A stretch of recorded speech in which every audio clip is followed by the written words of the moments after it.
In an earlier video, I showed how you could model customer lifetime value in a spreadsheet if you had kind of a complicated case where maybe your margin was going to be a little bit different each time period, or your retention rate was going to be different each time period. Then an interesting question was, should we assume a 3-year life, or is there some other time period that would make more sense? And if we've set up our equations right, we can roll them into the future and get some idea what that future might look like and what might be a more appropriate time period. So to get started on that kind of forecast, that kind of what if, I suppose, I'm going to put in some future years here in a little bit different color font so we can see these are kind of guesses. And then an easy thing to use to project into the future is to assume something about the retention rate. Now, I can see it's risen slightly. That wouldn't be unusual. After the first purchase, maybe some people drop out because they really don't like our stuff.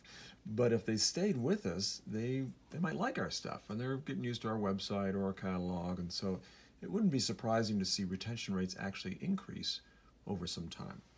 I'm going to make a conservative assumptions, or I don't know, middle of the road assumption here, and say, what if that held at 90% for the next few years? Then I can estimate how many people that would be. So it would be last year's customers times 90% of last year's customers gives us this year's customers, and so on. And now I've got projections then of how many customers would stay with us. Now, for the order size, very hard to say. You could project, oh, maybe it's increasing by $5 a year. Maybe it's, I don't know. I'll be conservative here, and I'll just say, what if it just stayed at 95? The beauty of the spreadsheet is that we can always go back later and change our assumptions to see kind of what if. What if sales went up? What if number of orders per year went up? We could see what the impact would be on customer lifetime value. Okay, number of orders, I can see that has risen. I'm going to make a fairly simple assumption and say, what if that stays at 1.7? So now I've got the numbers I need to drive the rest of the analysis, so the rest is really very easy.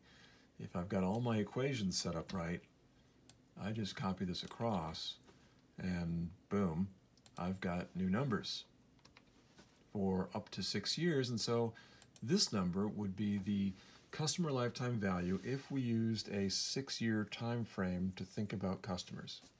$138 if we think our customers are going to stay with us 6 years. If we think that's a good time frame for the analysis. Of course, not all the customers are going to stay with us, but if we want to use that as a time frame, that's a good dollar amount to think about for the CLV. The 126 would be the 5-year, the 111 is the 4-year, and so on. Having rolled it out this far, we can see a few things. We can see we're adding to the net present value each year, but we're probably adding a little bit less each year. So the CLV estimates are going up a little bit each year, but they're going up a little bit less each year. And so at some future time period, I don't know what it would be, 10 years, 15 years, you'd get to a point where these aren't moving much, and you'd say, you know, for all intents and purposes, we could assume about a 15-year life, and that's most of the value we're going to get out of the average customer. That would be one approach to deciding what the length of life should be for estimating these things. Now, in this case, our marketing spending, retention spending is dwindling too. If this were flat and went on forever, then cutting off the analysis at some point would hide the fact that you're spending forever on these people, and that would be a mistake. But if the spending is winding down and the profit's winding down at some future year, 10 years, 15 years, something, you'd say, that's got most of the value. Now, the other thing to look at, you know, we mentioned these assumptions up here. What if we assumed maybe this is a product that's very well suited to a particular stage in the household life cycle, and after a time, the kids move into high school and they're not interested in those other stuff anymore. So your retention rate starts to drop off after a time. Well, you can see how that affects your CLVs. So having this nicely in a spreadsheet gives us a way to see the impact on CLV of any changes like that. What if we increase retention spending? Wow, okay, you can see how that changes everything.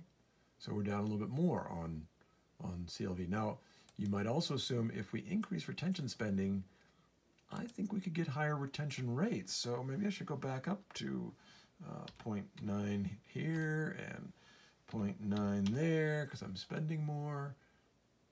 Anyway, I'm just showing a few things to show how you could think about if you spent more, would your retention rate go up and what would that look like?